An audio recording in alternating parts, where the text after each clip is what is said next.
Bapak Ibu jemaat serta simpatisan, selamat pagi dan selamat beribadah di GKI Gading Indah. Senang sekali kami Majelis Jemaat GKI Gading Indah pagi ini dapat beribadah bersama-sama dengan Bapak Ibu dan saudara sekalian. Bersama ini pula kami sampaikan beberapa poin penekanan warta. Yang pertama, Malam Puji dan Sabda dilaksanakan pada hari Kamis 18 September 2025 pukul 19.30 dengan tema lagu Great is Thy Faithfulness di GKI Gading Indah lantai 2 dan dipimpin oleh Pendeta Setira Budi Purwoswito. Pernikahan gerejawi diberitahukan kepada jemaat GKI Gading Indah bahwa akan dilaksanakan pemberkatan nikah gerejawi untuk saudara Fendi Sugiri, anggota GKI Gading Indah, dengan saudari Maria Anastasia Widya Solihin, anggota Gereja Katolik Santo Thomas Rasul. Pada hari Sabtu 27 September 2025 pukul 10 dilayankan oleh Gereja Katolik Santo Thomas Rasul Paroki Bojong Indah. Jika ada anggota jemaat yang berkeberatan, maka dapat menyampaikan keberatannya melalui surat kepada Majelis Jemaat GKI Gading Indah paling lambat tanggal 21 September 2025. Warta yang ketiga, pertukaran penatua.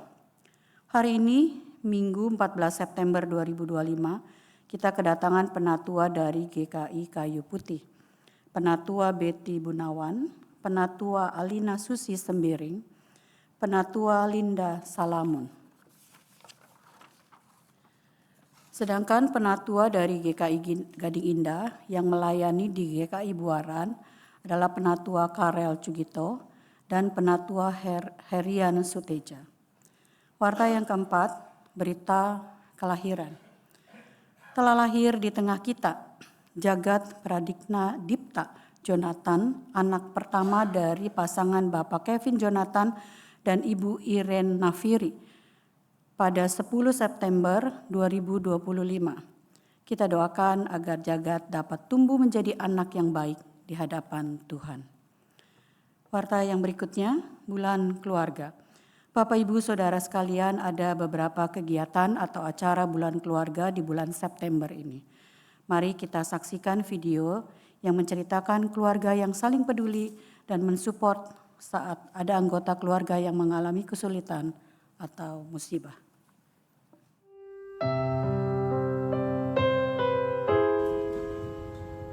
Hai Mami.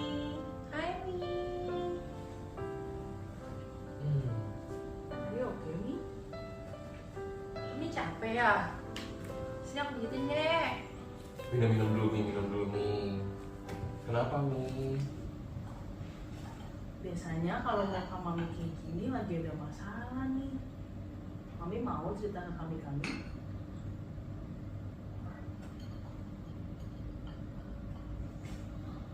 Gak ada apa-apa kok.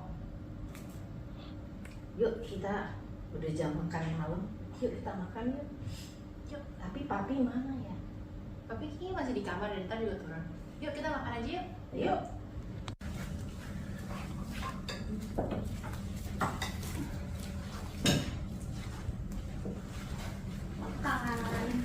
Halo anak-anak. Halo Mama.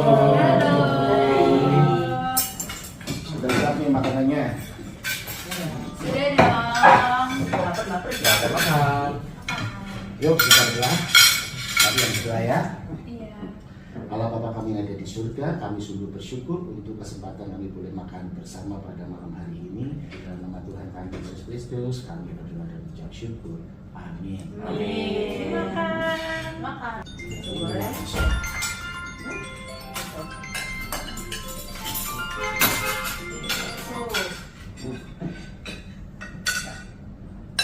Seru banget makan hari ini. Gimana hari ini? Lancar semua?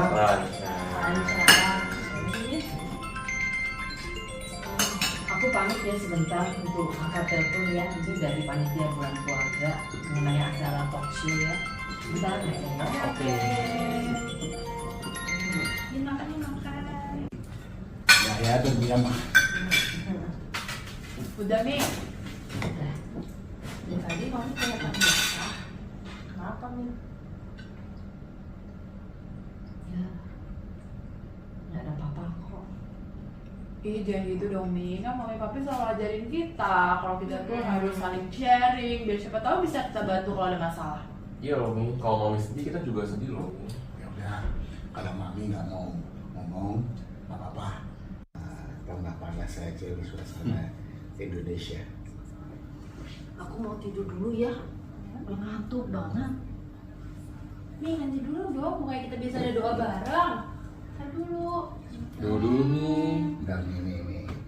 Udahlah, kita tahu, Papi sudah tahu nih apa yang terjadi ya. Tadi Pak Rido udah ngomong, Mami kena penipuan online anak-anak, ya kan? Jadi, ya cukup banyak sih, 42 juta katanya, benar ya Pak Rido ya, bilang. Sudahlah, kita tidak tahu apa yang terjadi, tapi kita lebih senang lihat Mami sukacita. Bagi Papi dan anak-anak, Mami bisa merelakan, bisa tetap bersukacita. Itulah yang kita harapkan, ya. Udah, nggak usah dipikir sendiri. Kita tahu sama-sama satu keluarga, ya. Yuk kita berdoa aja. Mari kita berdoa ya. Ya Bapa yang ada di surga, kami kembali datang ke hadapan-Mu. Kami bersyukur terhadap hari yang boleh kami lewati pada malam hari ini.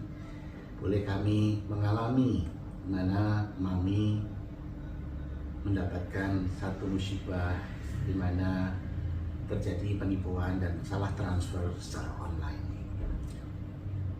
Biarlah melalui pengalaman ini kami dikuatkan dan kami belajar bagaimana kami harus berhati-hati, dan yang lebih terpenting adalah kami sebagai satu keluarga dapat dikuatkan satu dengan yang lain. Bagaimana kami saling mendukung dan saling menghibur supaya nama-Mu saja yang tetap dipermuliakan dan kami hanya mengandalkan Engkau saja Tuhan. Terpujilah nama-Mu Bapa, hanya di dalam nama Tuhan kami Yesus Kristus kami berdoa. Amin.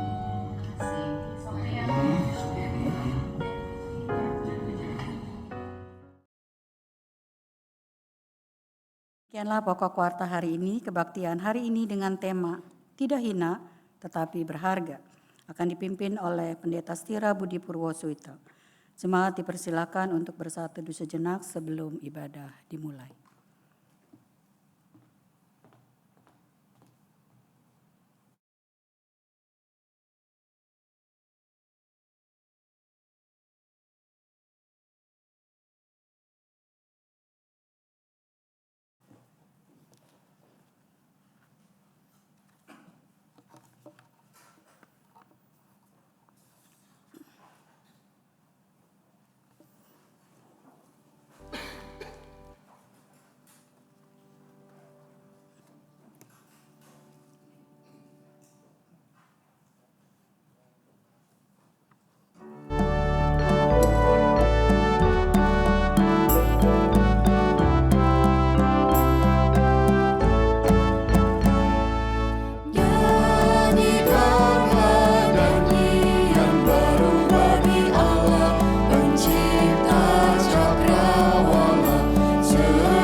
Bersorak-sorai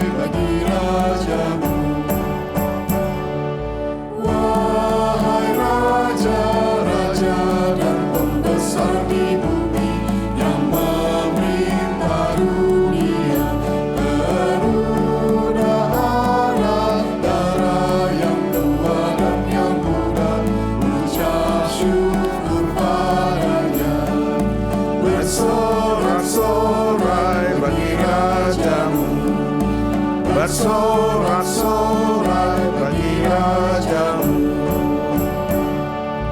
Nyanyikanlah nyanyian baru bagi Allah, semua ciptaannya semesta Allah.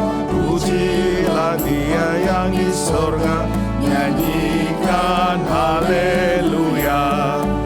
Bersorak-sorai bagi Rajamu, bersorak-sorai bagi Rajamu. Umat Tuhan, biarlah ibadah ini kita awali dengan pengakuan kita bersama bahwa pertolongan kita adalah dalam nama Tuhan yang menjadikan langit dan bumi, serta yang memelihara bangsa, negara kita, dunia kita ini sekarang sampai selama-lamanya.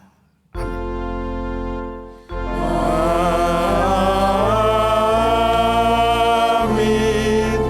Amin.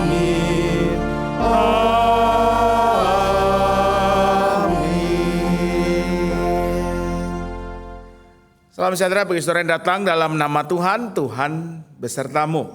Dan besertamu juga. Saudara yang dikasih Tuhan, dalam ibadah kita pada hari ini kita akan merenungkan satu tema tidak hina tetapi berharga, yang mau menekankan pada betapa Tuhan menganggap kita semua ciptaannya ini sebagai anak-anaknya yang kekasih, yang berharga, hingga Tuhan mencari kita semua, mencari kita yang hilang, kita yang terhilang. Tuhan mencari dan menemukan kita, dan kiranya itu menjadi kekuatan bagi kita, khususnya di tengah berbagai pergumulan kehidupan kita, di tengah situasi dunia yang akhir-akhir ini mungkin kita rasakan tidak terlalu baik-baik saja. Tetapi biarlah kita ingat, di dalam semuanya Tuhan mau menghadirkan kasih dan anugerah-Nya dalam dunia penuh kerusuhan.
Firman Tuhan di dalam 1 Korintus 3 ayat 3 berkata, "Karena kamu masih manusia duniawi, sebab jika di antara kamu ada iri hati dan perselisihan, bukanlah hal itu menunjukkan bahwa kamu masih manusia duniawi dan hidup menurut pola manusia.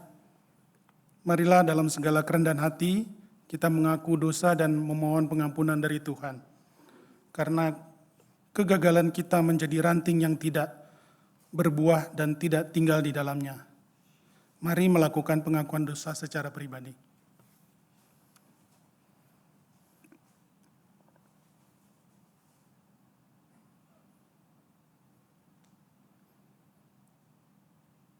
Allah Bapa Surgawi, Bapa yang Maha Kasih, kembali kami datang ke hadirat-Mu pada hari ini ya Tuhan, mengakui segala dosa-dosa dan pelanggaran kami, baik yang kami lakukan melalui pikiran, perkataan maupun perbuatan kami.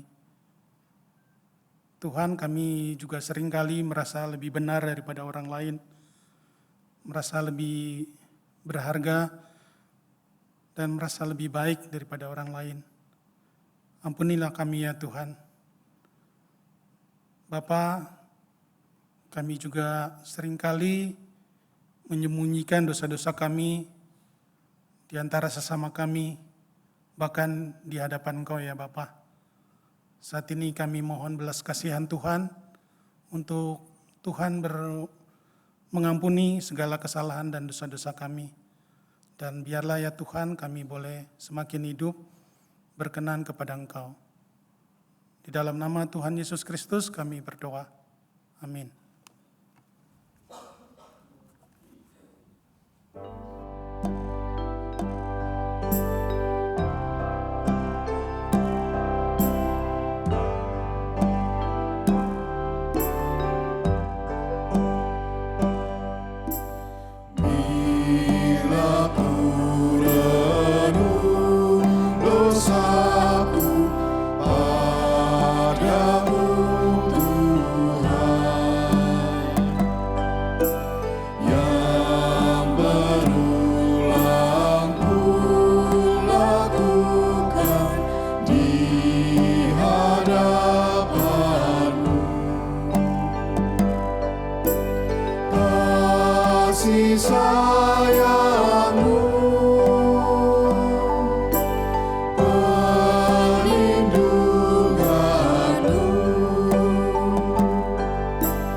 Dalam nama Bapa, Anak, dan Roh Kudus, maka sebagai hamba Tuhan Yesus Kristus, saya memberitakan pengampunan dosa bagi setiap orang yang menyesal, mengaku, dan bertobat dari dosanya. Lukas 5 ayat 31 dan 32 berbunyi demikian. Jawab Yesus kepada mereka, bukan orang sehat yang memerlukan tabib, tetapi orang sakit. Aku datang bukan untuk memanggil orang benar, tetapi orang berdosa, supaya mereka bertobat. Di dalam Kristus engkau telah diampuni. Damai Kristus bagimu.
nama Yesus dalam terang di rumah yang kekal.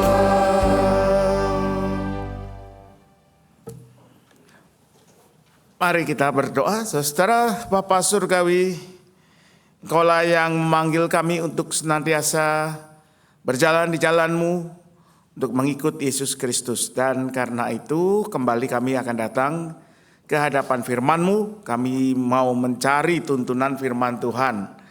Maka biarlah hikmat Roh Kudus sendiri yang memandu kami, menerangi mata hati pikiran kami agar firman yang tertulis, yang terucap ini tidak berhenti dalam pikiran kami, tetapi menjadi firman yang hidup dalam dan lewat kehidupan kami. Dalam nama Yesus Kristus kami mohonkan doa ini. Amin.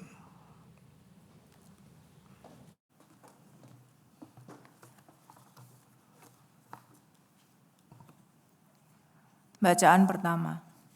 Bacaan pertama diambil dari kitab Keluaran 32 ayat 7 sampai dengan 14. Keluaran 32 ayat 7 sampai dengan 14. Berfirmanlah Tuhan kepada Musa, turunlah segera, sebab bangsamu yang kau pimpin keluar dari tanah Mesir telah rusak kelakuannya. Alangkah cepatnya mereka menyimpang dari jalan yang kuperintahkan kepada mereka. Mereka telah membuat anak lembu tuangan bagi dirinya dan sujud menyembahnya. Mereka mempersembahkan kurban kepadanya sambil berkata, "Hai Israel, inilah Allahmu yang telah menuntun engkau keluar dari tanah Mesir." Lalu Tuhan berfirman kepada Musa, "Aku telah melihat bangsa ini. Sungguh mereka bangsa yang tegar tengkuk. Sekarang biarkanlah aku bertindak. Biarlah murkaku menyala-nyala terhadap mereka, dan aku akan membinasakan mereka. Tetapi engkau akan kujadikan bangsa yang besar." Namun Musa mencoba melunakkan hati Tuhan, Allahnya dengan berkata, "Tuhan, mengapa murkamu menyala-nyala terhadap umat-Mu, yang telah kau bawa keluar dari tanah Mesir, dengan kuasa yang besar dan dengan tangan yang kuat? Mengapa orang Mesir harus berkata, dengan niat jahat ia membawa mereka keluar untuk membunuh mereka di pegunungan dan melenyapkan mereka dari muka bumi? Berbaliklah dari murkamu yang menyala-nyala itu, dan ubahlah niatmu mendatangkan malapetaka atas umatmu. Ingatlah pada Abraham, Ishak dan Israel, hamba-hambamu itu. Kepada mereka engkau telah bersumpah demi dirimu sendiri dengan berfirman, Aku akan membuat keturunanmu sebanyak bintang di langit, dan seluruh negeri yang telah kujanjikan ini akan kuberikan kepada keturunanmu, supaya mereka memilikinya untuk selama-lamanya. Lalu Tuhan mengubah niatnya mendatangkan malapetaka yang dirancangkannya atas umatnya. Demikian sabda Tuhan.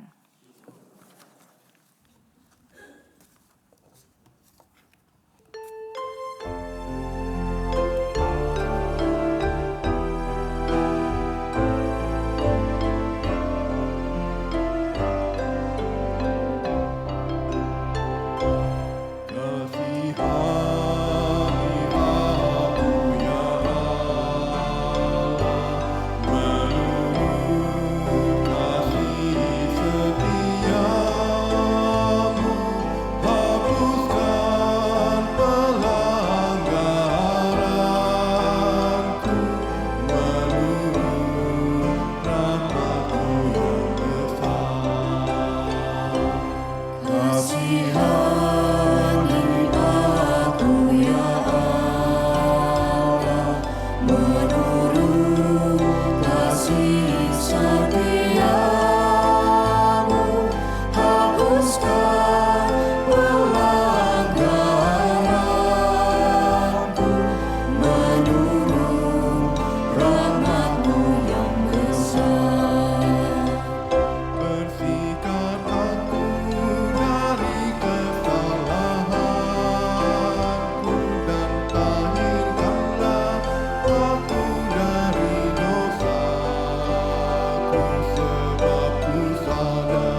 Bacaan kedua, bacaan diambil dari 1 Timotius 1 ayat 12 sampai 17.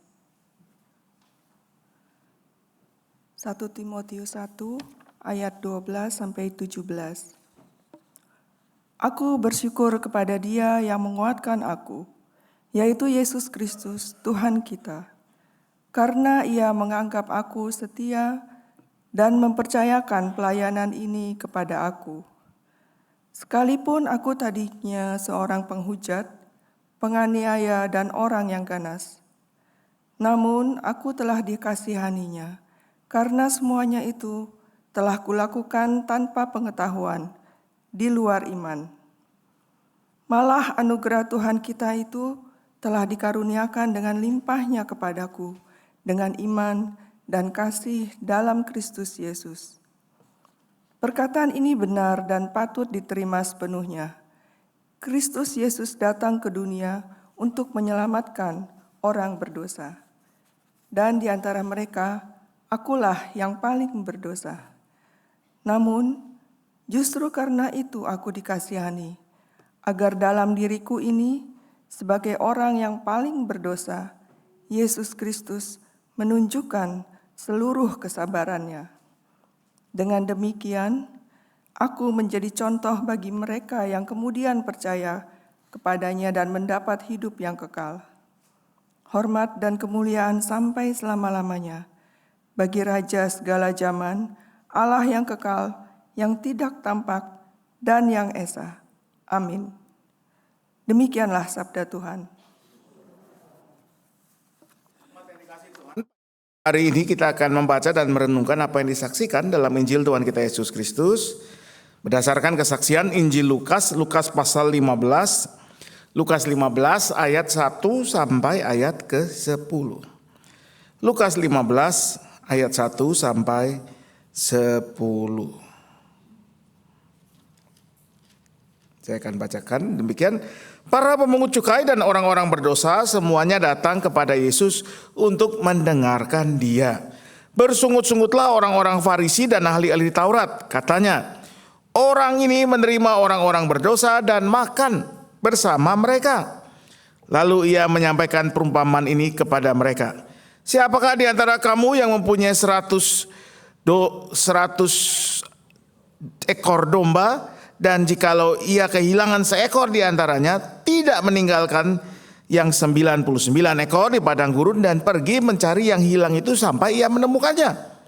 Setelah menemukannya, ia meletakkannya di atas bahunya dengan gembira, dan setibanya di rumah ia memanggil sahabat-sahabat dan tetangga-tetangganya serta berkata kepada mereka, bersukacitalah bersama aku sebab aku telah menemukan dombaku yang hilang itu.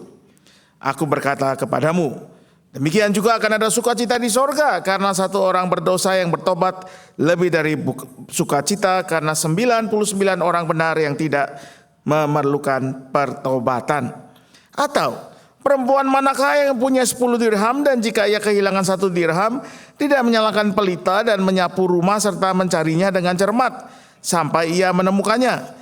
Kalau ia telah menemukannya, ia memanggil sahabat-sahabat dan tetangga-tetangganya serta berkata, bersukacitalah bersama aku sebab aku telah menemukan dirhamku yang hilang itu.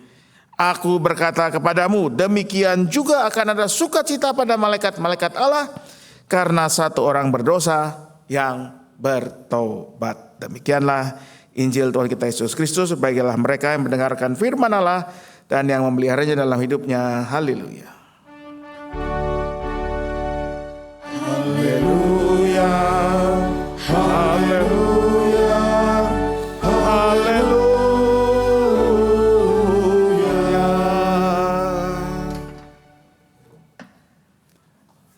Saudara, dikasih Tuhan, siapa di antara kita yang tidak pernah kehilangan sesuatu yang penting atau berharga? Benda kah, atau mungkin orang, atau kalau Anda punya hewan peliharaan, anjing Anda kabur, burung perkutut kesayangan Anda terbang keluar dari sangkar, atau apapun itu. Pasti pernah ya. Saya pernah, dan kalau Anda kehilangan sesuatu pasti yang pertama Anda lakukan adalah berusaha mencarinya. Ya, saya pernah suatu hari saya ublek-ublek di rumah ya, bongkar-bongkar meja saya mencari kacamata saya. Padahal barang itu seperti ini, nangkring di atas kepala saya. Nah, baru-baru ini ada peristiwa, bukan baru-baru ini, kemarin baru kejadian. Istri saya itu kehilangan satu barang yang penting. Barang itu bentuknya kira-kira seperti ini. Ada yang tahu ini apa, saudara? Retainer, ya, splint. Jadi istri saya itu 2-3 tahun terakhir dia terdiagnosa mengalami yang namanya TMJ atau temporomandibular joint dysfunction. Jadi ada yang tidak benar di rahangnya ya. Kalau rahang ini kita mulut terbuka, nutup harusnya lurus. Dia itu kalau nutup rahangnya akan belok sedikit, clek. Sehingga di sini itu menjepit saraf. Makanya sakitnya luar biasa. Dulu dikira sakit kepala yang hebat itu orang sebutnya apa? Migrain. Tapi dikasih obat tidak mempan. Setelah ke dokter gigi sekali waktu diperiksa ternyata rahangnya itu tidak align, ya, tidak lurus dan karenanya menjepit. Sebabnya kenapa? Salah beberapa diantaranya kalau malam itu dia suka giginya grinding. Grinding itu gesek gini.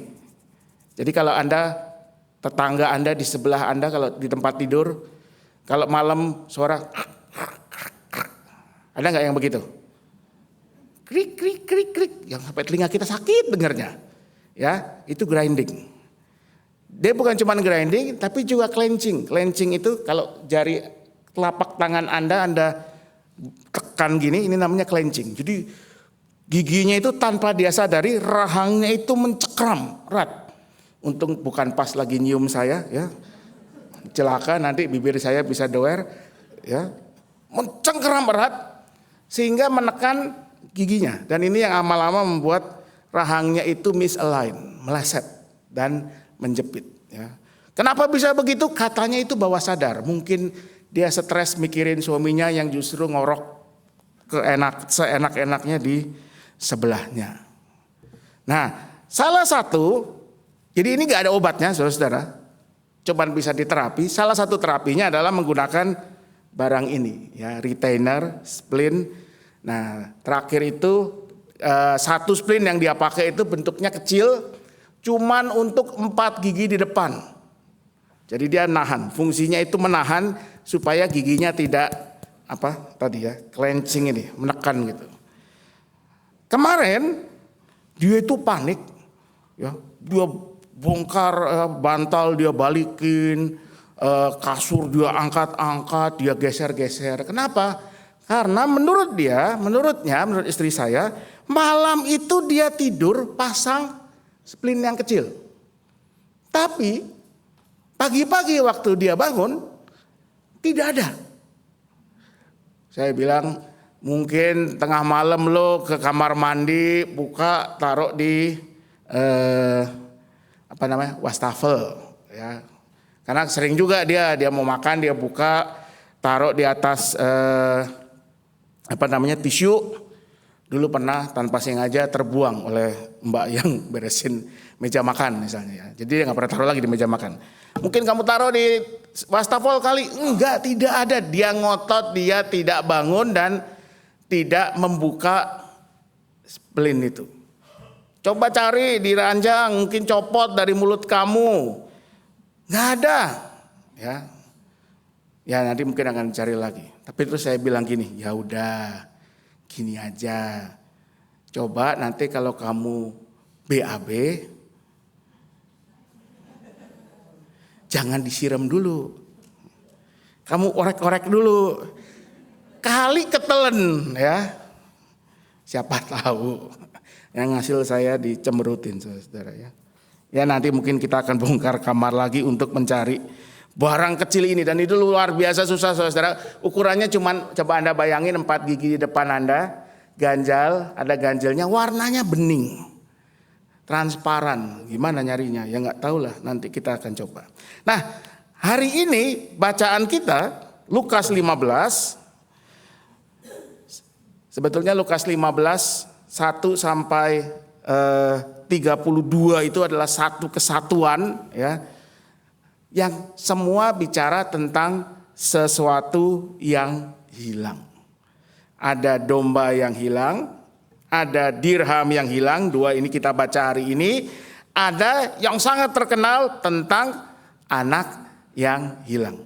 Nah, sebetulnya 3 perumpamaan ini adalah satu perumpamaan. Karena kalau kita baca di ayat ketiga, lalu ia menyampaikan perumpamaan ini, singular, bukan plural, ya, kepada mereka. Yesus menceritakan satu perumpamaan yang ada 3 bagian. Tapi tentu hari ini kita tidak akan bahas yang ketiga ayat 11 sampai 32. Itu akan menjadi bagian yang menarik sekali untuk dibahas juga mungkin di lain kesempatan. Nah, kenapa Tuhan Yesus menceritakan ketiga perumpamaan atau satu rangkaian perumpamaan tentang sesuatu yang hilang ini? Kalau kita baca di ayat 1 dan 2, karena para orang Farisi, ahli-ahli Taurat bersungut-sungut karena Tuhan Yesus mau menerima para pemungut cukai dan orang-orang berdosa, atau yang lebih tepat sebetulnya orang-orang yang mereka nilai, yang mereka itu orang Farisi, ahli Taurat, masyarakat Yahudi secara umum mereka nilai sebagai orang-orang berdosa.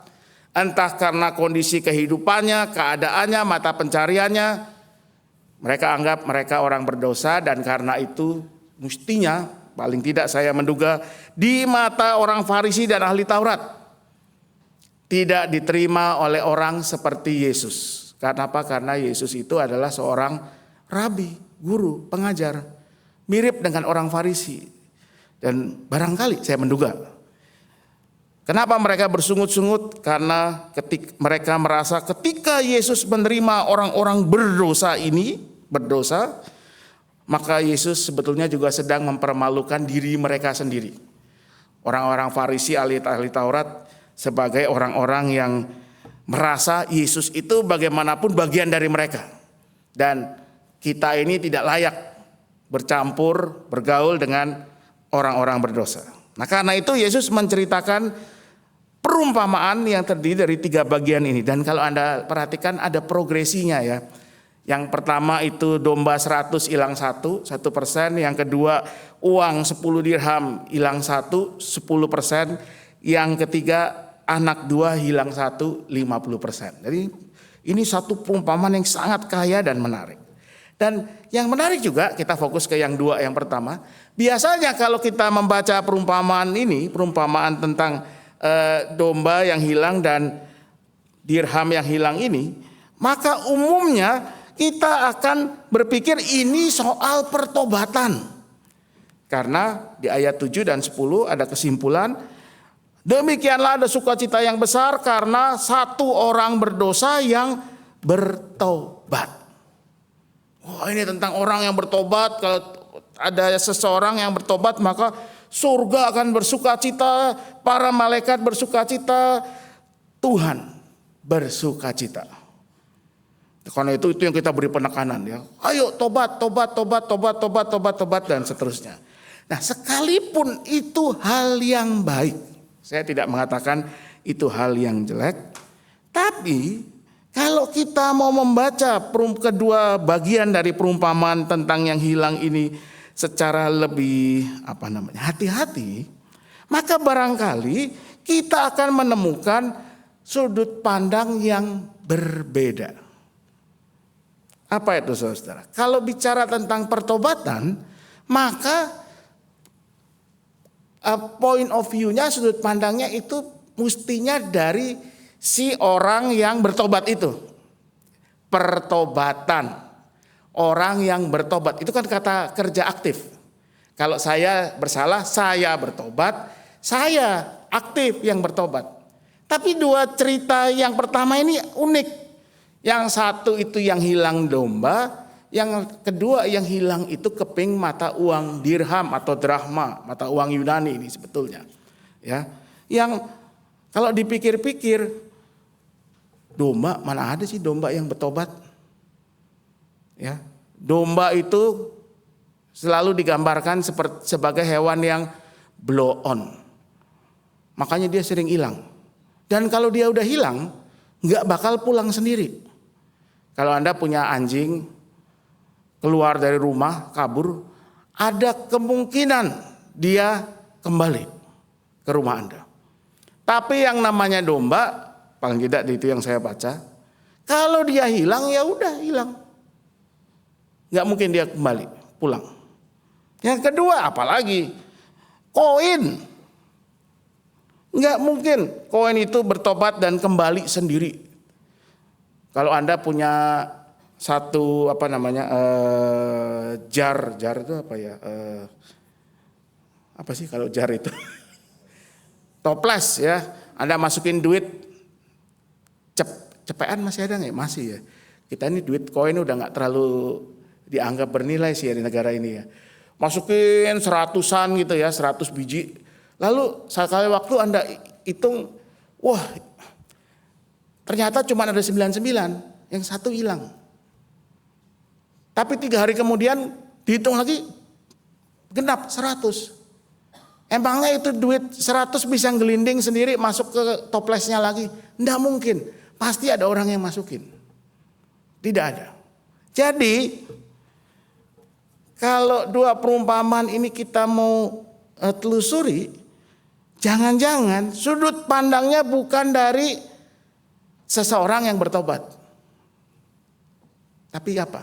Nah, ini akan kita coba bersama-sama gumuli, karena memang kalau kita baca dalam perumpamaan ini, dua bagian dari perumpamaan ini kita akan menemukan sejumlah kejanggalan, dan itu yang menarik untuk kita renungkan. Yang pertama, Tuhan Yesus berkata begini, siapakah di antara kamu yang mempunyai 100 ekor domba dan jikalau ia kehilangan seekor di antaranya, tidak meninggalkan yang 99 ekor di padang gurun dan pergi mencari yang hilang itu sampai ia menemukannya.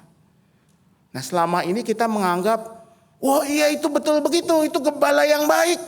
Ya, ketika ada dombanya yang hilang dia cari sampai ketemu. Padahal saudara, kalau pertanyaan ini ditanyakan ke seorang gembala di Israel pada masa itu, siapakah di antara kamu yang mempunyai 100 ekor domba dan jikalau ia kehilangan seekor di antaranya tidak meninggalkan yang 99 ekor di padang gurun dan pergi mencari yang hilang itu sampai ia menemukannya? Jawabannya apa? Nggak ada. Tidak ada gembala baik yang akan meninggalkan 99 ekor dombanya. Kata meninggalkan itu kalau diterjemahkan dalam bahasa Inggris bisa berarti leave, meninggalkan, forsaken. Apa tuh? Mengabaikan, abandon, mengabaikan. Dan mencari satu yang ekor, bukan cuma ditinggalkan, diabaikan, di padang gurun. Dalam teks bahasa Inggris terjemahnya itu wilderness. Dan itu kata wilderness itu kalau di Alkitab selalu menggambarkan padang gurun yang belantara, yang luas, menakutkan, ya, penuh dengan binatang buas, penuh dengan roh jahat dan sebagainya. Itu istilah yang dipakai untuk menggambarkan bangsa Israel yang selama 40 tahun berjalan berputar-putar antara Mesir sampai ke Kanaan. Wilderness. Itu istilah atau tempat di mana Tuhan Yesus berpuasa sebelum ia memulai pelayanannya. Tempat yang tidak ramah.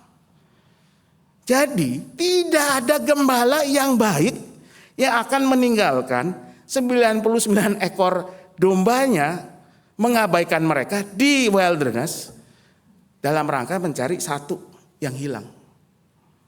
Tidak ada, saudara. Tidak masuk akal. Ya, banyak yang menafsirkan, oh ada teman-temannya yang jaga di situ, atau mungkin 99 yang hilang ini domba yang kuat gitu ya. Barangkali dari 99 itu ada yang pegang AK-47, M16, kalau ada perampok, pencuri, binatang buas bisa ditembakin nama mereka, barangkali ya. Nggak ada. Ini adalah sebuah pertanyaan atau ungkapan, namanya perumpamaan, yang memang sengaja dibuat eksesif, hiperbolik, karena Tuhan mau menekankan hal yang lain. Lalu yang kedua, atau perempuan manakah yang mempunyai 10 dirham dan jika ia kehilangan 1 dirham tidak menyalakan pelita dan menyapu rumah serta mencarinya dengan cermat sampai ia menemukannya. Ada enggak di antara kita yang akan melakukan ini, saudara? Anda punya uang cepeceng, berapa? 1 juta diikat, kalau dari bank itu kan diikat ya 10-an ya. Satu hari Anda ketemu tinggal 9, lalu Anda bongkar rumah. Lemari Anda angkat, Anda balikin semua isi lemari, Anda keluarin, ranjang Anda jungkir balikan demi mencari 1 lembar yang hilang itu.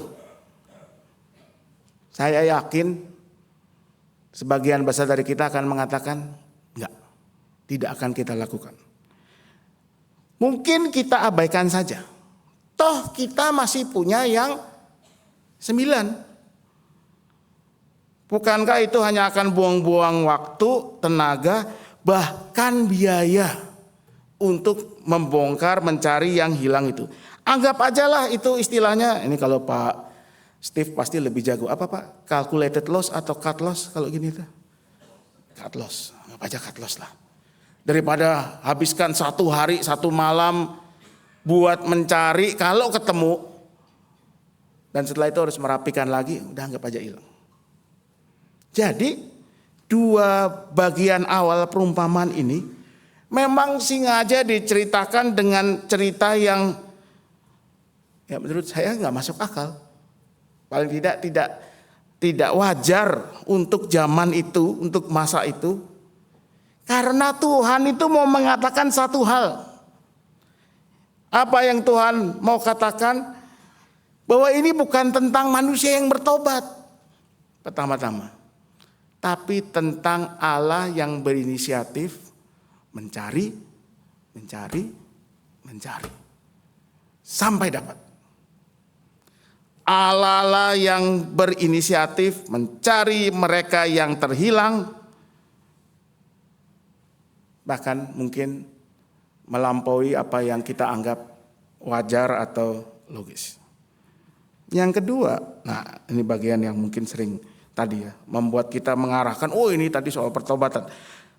Ayat 5, 6, dan 9 itu punya semangat yang sama ya. Setelah ia menemukannya, si domba itu, ia meletakkannya di atas bahunya dengan gembira. Setibanya di rumah, ia panggil sahabat-sahabatnya, tetangga-tetangganya, serta berkata kepada mereka, bersukacitalah bersama aku sebab aku telah menemukan dombaku yang hilang. Yang kedua, si perempuan itu, kalau ia telah menemukannya, ia memanggil sahabat-sahabat dan tetangga-tetangganya, serta berkata, bersukacitalah bersama aku sebab aku telah menemukan dirhamku yang hilang itu. Ada sukacita yang besar. Dan dikatakan sukacita itu bukan hanya mereka rasakan sendiri, gembala dan perempuan. Mereka panggil sahabat-sahabatnya, tetangga-tetangganya. Dan kalau kita udah ngundang tetangga, saudara, teman, sahabat datang, karena kita gembira, biasanya kita ngapain saudara? Makan, bikin pesta. Dan di sini yang membuat saya jadi mikir, ini perumpamaan tentang dirham yang hilang ini aneh. Dia duitnya hilang 1 dirham, kira-kira berapa lah? 1 dirham itu nggak gede-gede banget saudara sebetulnya ya. Hilang 1 dirham, ketemu, dia undang semua orang yang dia kenal, tetangga, sahabat, makan bareng-bareng yang jangan-jangan biayanya sendiri lebih dari 10 dirham. Sekali lagi, tidak masuk akal. Ya namanya cerita, suka-suka yang cerita. Tapi karena memang barangkali Tuhan mau mengatakan hal yang lain. Bahwa sukacita yang terbesar itu adalah karena Allah menemukan miliknya yang berharga dan membawanya pulang kembali ke kasihnya. Siapa miliknya yang berharga itu? Siapa saja. Siapapun dia, bagaimanapun keadaannya, apapun kondisi kehidupannya, apapun yang pernah menjadi pilihannya, buat Tuhan dia berharga. Maka Allah akan mencarinya dan membawanya pulang ke kasihnya dan sukacitanya. Maka pertanyaan buat kita, siapa yang terhilang itu? Nah, ini yang menarik saudara. Kalau ditanya, apakah kita juga termasuk dalam yang terhilang itu? Kita ini yang 99 domba atau yang 1 hilang, yang 9 dirham yang tidak hilang, atau 1 keping yang hilang? Kalau kita jawab, kira-kira jawabnya apa saudara? Kita ini yang mana? Ayo yang mana? Yakin Pak? Saya yakin Pak Im jujur 99. Tapi saya yakin kalau ditanya, sebagian dari kita akan mengatakan, termasuk saya barangkali, oh kami ini yang 1 Tuhan, kami ini yang hilang. Tapi, ada tapinya saudara. Kita mungkin bisa mengatakan kita ini yang 1 yang terhilang. Karena kita ingin Tuhan mencari kita. Tapi dalam prakteknya kita justru seperti kata Pak Im, sering lebih merasa sebagai yang 99 atau 9 itu. Oh kita ini yang benar, situ yang salah. Dia yang salah. Kita lebih suka menghakimi orang lain yang beda pilihan hidupnya, beda keyakinan, penampilan apapunnya. Dan kita merasa mereka yang hilang. Sehingga ya mereka yang harus bertobat. Dalam keluarga ada yang ya biasa, dalam keluarga ada hal-hal yang membuat kita kemudian mungkin agak renggang jauh. Ya dia yang salah, dia yang minta maaf. Saya yang tua, senior, dia yang harus datang kemari dan minta maaf. Maka pertanyaan ini masih relevan kita tanyakan. Kita nih merasanya yang mana? Yang 1 atau yang 99? Lalu yang kedua yang kita bisa renungkan juga adalah, adakah mereka yang terhilang dan kita merasa sudah tidak sanggup mencarinya lagi? Saya menduga dalam hidup kita pernah mengalami hal ini. Mungkin ada teman, sahabat, keluarga yang buat kita sudah hilang. Sudah menjauhkan diri, mungkin dari kehidupan kita sebagai keluarga atau dari persekutuan kita. Maka apa yang mau dikatakan oleh firman Tuhan hari ini? Ingatlah, sekalipun mungkin kita merasa kita sudah tidak sanggup, tapi Tuhan tetap mencarinya. Tuhan akan tetap mencarinya, Tuhan sedang mencarinya, dan akan terus mencarinya sampai Ia membawanya kembali kepadanya. Nah, kalau Anda lihat gambar ini, tahu ya, ini peristiwa apa di Alkitab kira-kira? Petrus berjalan di air. Ya, murid-murid Yesus lagi naik kapal, ada angin ribut, lalu mereka lihat ada Yesus datang, tapi mungkin karena angin ribut, karena petir atau apalah, mereka kira itu hantu ya. Tapi itu bukan hantu, tapi itu Tuhan. Nah, itu kan. Hantu dan Tuhan itu cuma dibolak-balik, saudara. Anda hati-hati ya. Nah, lalu Petrus bilang, kalau betul itu Engkau Tuhan, biarkanlah aku datang kepadamu. Lalu Petrus turun ke air, dia jalan, tapi waktu dia rasakan angin kencang, dia mulai ketakutan, tenggelamlah dia. Tuhan menolongnya. Nah, gambar ini menarik, tapi ini kira-kira yang moto siapa? Ya ini bukan foto lah ya. Maksudnya ini sudut pandang orang apa ya kalau dalam itu ya? Orang ketiga ya yang melihat peristiwa itu. Seorang seniman Korea namanya Kim Yong Sun, dia mengatakan ini gambar ini peristiwa ini harusnya kalau kita mau meletakkan diri kita di posisi Petrus, harusnya kita ubah gambarnya. Karena tadi itu kan point of view orang ketiga. Kalau kita menganggap diri kita ini sama dengan Petrus yang sering goyah lalu tenggelam, harusnya diubah, dan dia melukis sebuah gambar yang sangat indah. Gambar yang seakan-akan dia ambil di bawah air, sedang tenggelam, lalu ada Tuhan Yesus yang mengulurkan tangan, mau merengkuh, menariknya keluar. Tuhan adalah Tuhan yang mencari kita semua.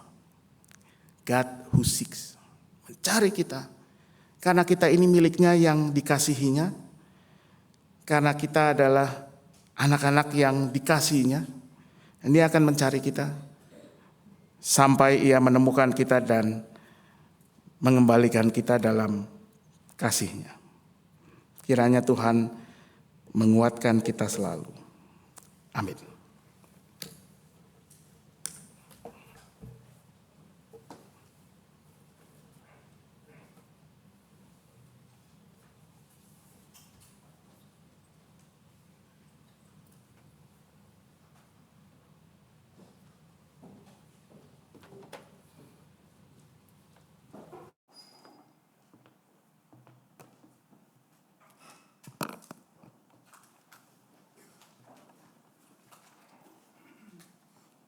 Marilah kita bersama dengan umat Allah di masa lalu, masa kini, dan masa depan mengingat pengakuan pada baptisan kita menurut pengakuan iman rasuli. Aku percaya kepada Allah, Bapa yang Maha Kuasa, Khalik langit dan bumi, dan kepada Yesus Kristus, anaknya yang tunggal Tuhan kita, yang dikandung daripada Roh Kudus, lahir dari anak darah Maria, yang menderita sengsara di bawah pemerintahan Pontius Pilatus, disalibkan, mati, dan dikuburkan, turun ke dalam kerajaan maut. Pada hari yang ketiga, bangkit pula dari antara orang mati, naik ke surga, duduk di sebelah kanan Allah, Bapa yang Maha Kuasa. Dan dari sana ia akan datang untuk menghakimi orang yang hidup dan yang mati. Aku percaya kepada Roh Kudus, gereja yang kudus dan am, persekutuan orang kudus, pengampunan dosa, kebangkitan orang mati, dan hidup yang kekal. Amin. Mari kita berdoa. Kaulah Allah yang terus mencari mereka yang terhilang. Kaulah Allah yang meyakini, yang menjadikan kami sebagai milik-Mu yang Engkau kasih. Hingga Engkau mencari kami. Bahkan ketika kami menjauh dari-Mu, Engkau tetap mencari kami. Karena itu biarlah kami boleh senantiasa datang padamu. Kami diingatkan akan kasih-Mu yang terus mencari kami. Yang bersuka cita ketika kami ditemukan dan kembali menjadi anak-anak-Mu. Biar anugerah ini kami sambut dengan penuh rasa syukur. Kami jalani sebagai kekuatan dalam kehidupan kami. Termasuk ketika kami juga merasa ada orang-orang yang kami kasihi, mungkin keluarga, sahabat, kerabat yang terhilang, tersisihkan, terpinggirkan, atau merasa tidak lagi menjadi bagian dari kami, dari persekutuan kami. Kalau kami sudah merasa putus asa untuk menjangkau mereka, ialah kami kembali diingatkan, Tuhan tetap mencarinya. Dan pada waktunya Tuhan akan membawanya kembali dalam rangkulan kasih Tuhan. Dan dengan demikian biarlah kami menjalani kehidupan kami dengan bersandar kepada Tuhan, dengan berserah pada kasih Tuhan yang memampukan menguatkan kami. Biarlah dengan demikian juga kami menyerahkan kehidupan bersama kami sebagai gereja. Kami berdoa untuk kegiatan bulan keluarga yang sedang berlangsung. Biarlah Tuhan pakai untuk menjadi berkat bagi keluarga-keluarga kami. Jadi berkat juga untuk mereka-mereka akan dilayani lewat beberapa kegiatan pelayanan keluar dari program bulan keluarga ini. Kami mau berdoa untuk pemberkatan pernikahan yang akan berlangsung tanggal 27 nanti. Biar pasangan yang menikah, Saudara Fendi Sugiri dan Saudari Maria Anastasia, boleh Tuhan jadikan keluarga yang memuliakan nama Tuhan dan membawa sukacita bagi sesama. Kami berdoa untuk gerejamu, secara khusus untuk GKI, Sinode Wilayah Jawa Barat, untuk persidangan Majelis Sinode Wilayah GKI pada tanggal 20 yang akan datang.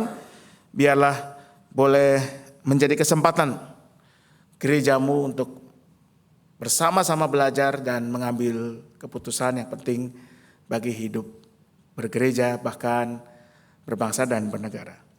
Kami mau berdoa untuk kehidupan kami sebagai bangsa dan negara. Beberapa minggu ini ada hal-hal yang mungkin membuat kami prihatin, kesal, marah.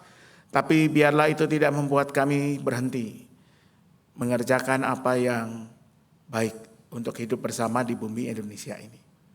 Untuk terus berdoa agar mereka-mereka yang memang punya hati untuk melayani sesamanya, saudara-saudara sebangsa setanah airnya, itulah yang boleh melayani bangsa ini dalam berbagai posisi jabatan yang ada. Kami mau berdoa untuk setiap kami, untuk keluarga-keluarga dalam berbagai pergumulan kehidupannya. Mereka yang bergumul dengan pekerjaan, dengan usaha, mereka yang bergumul dalam relasi antara anggota keluarga, mereka yang bergumul dengan kondisi-kondisi kesehatan fisik karena sakit, karena usia lanjut.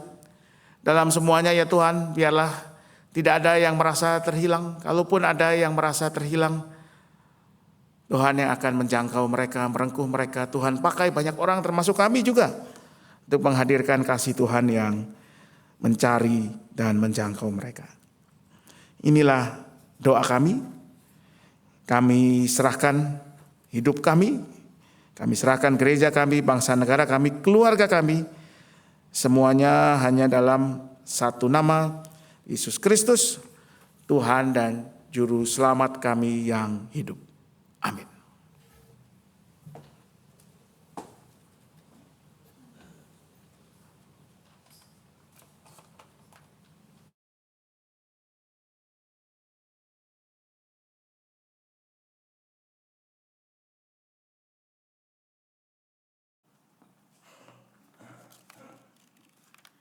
Bapak Ibu, kita akan mendengarkan presentasi dari Bulan Keluarga. Saya persilakan Ibu Lisa.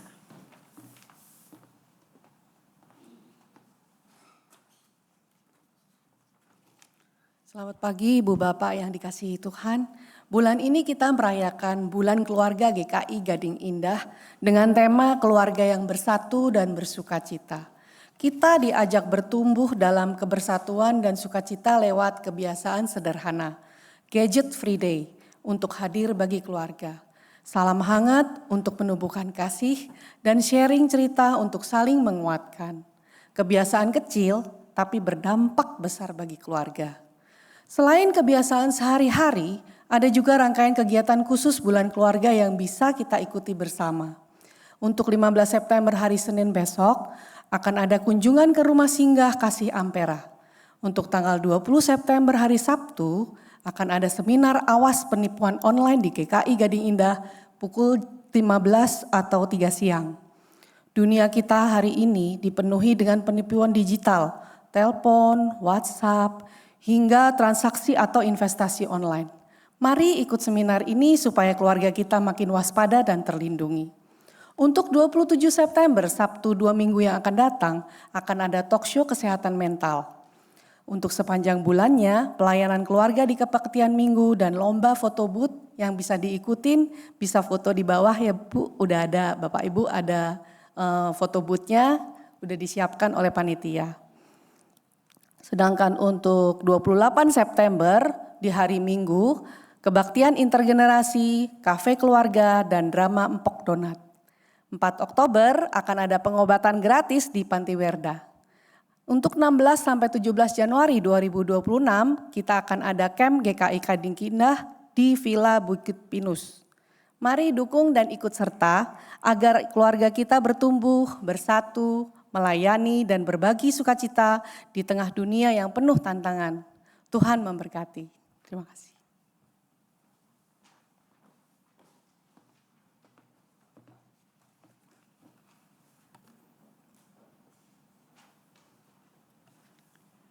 Marilah kita menyatakan syukur kepada Tuhan melalui persembahan syukur dengan mengingat firman Tuhan dalam 1 Korintus 1 ayat 4-6.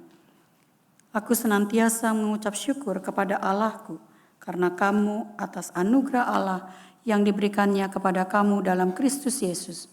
Sebab di dalam Dia kamu telah menjadi kaya dalam segala hal, dalam segala macam perkataan dan segala macam pengetahuan, sesuai dengan kesaksian tentang Kristus yang telah diteguhkan di antara kamu.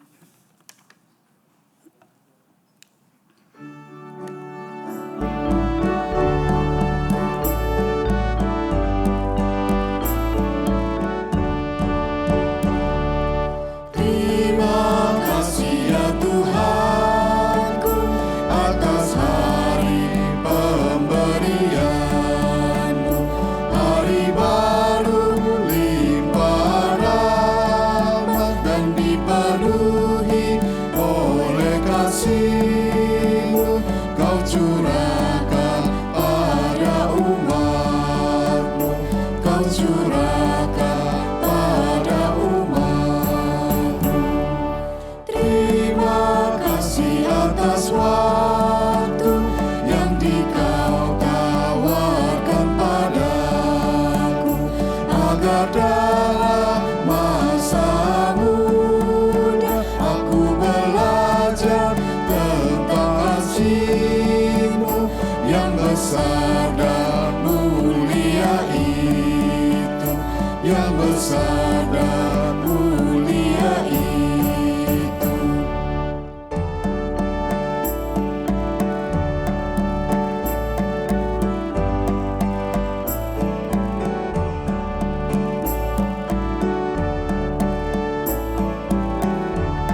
dalam doa.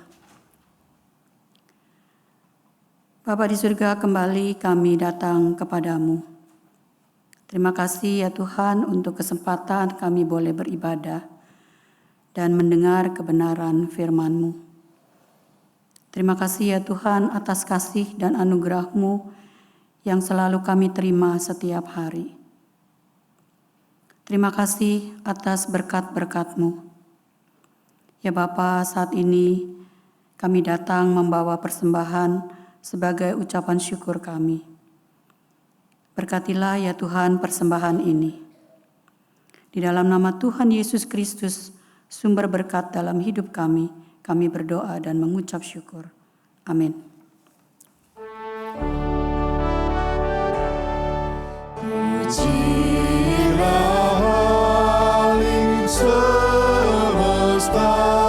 Sumber segala dunia, surga dan bumi puji terus Sang Bapa, Putra, Roh Kudus.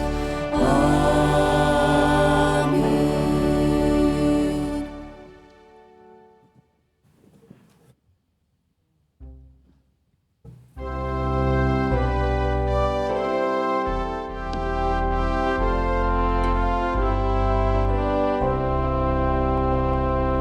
Damai di dunia dan kitalah dutanya. Damai sejahtera, amalkanlah maknanya. Allah Bapa kita anaknya. Rukun bersaudara, penuh bahagia. Damai di dunia, dan inilah saatnya. Ucapkan ikrarmu, jalankan perintahnya. Setiap kata dan karya kita memuji namanya. Damai di dunia, kini dan selamanya. Damai di dunia, dan kitalah dutanya. Damai sejahtera, amalkanlah maknanya. Allah Bapa kita anaknya. Rukun bersaudara, penuh bahagia. Damai di dunia, dan inilah saatnya. Ucapkan ikrarmu, jalankan perintahnya. Setiap kata dan karya kita memuji namanya. Damai di dunia, kini dan selamanya. Kini dan selamanya.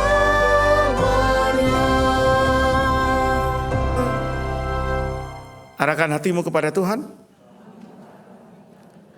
Jadilah saksi Kristus. Terpujilah Tuhan. Terimalah berkat-Nya. Allah Bapa yang Maha Kasih dan Rahimi, kiranya menganugerahkan kasih dan damai sejahtera bagi keluargamu. Yesus Kristus Sang Kepala Gereja kiranya senantiasa menjadi kepala keluargamu yang membimbing, menuntun dan memampukan setiap anggota meneladani kerendahan hati dan dirinya dalam menghadirkan kasih setiap hari. Persekutuan dalam Roh Kudus, roh sukacita kiranya menguatkan setiap keluarga dalam mengarungi berbagai tantangan dan pergumulannya setiap hari. Amin. Haleluya, haleluya, haleluya, haleluya, haleluya, amin, amin,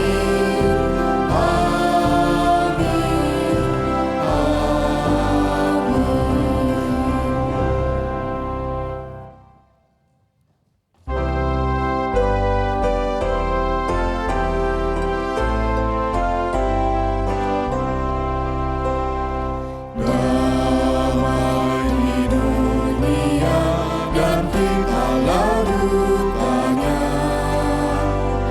Damai sejahtera amalkanlah maknanya.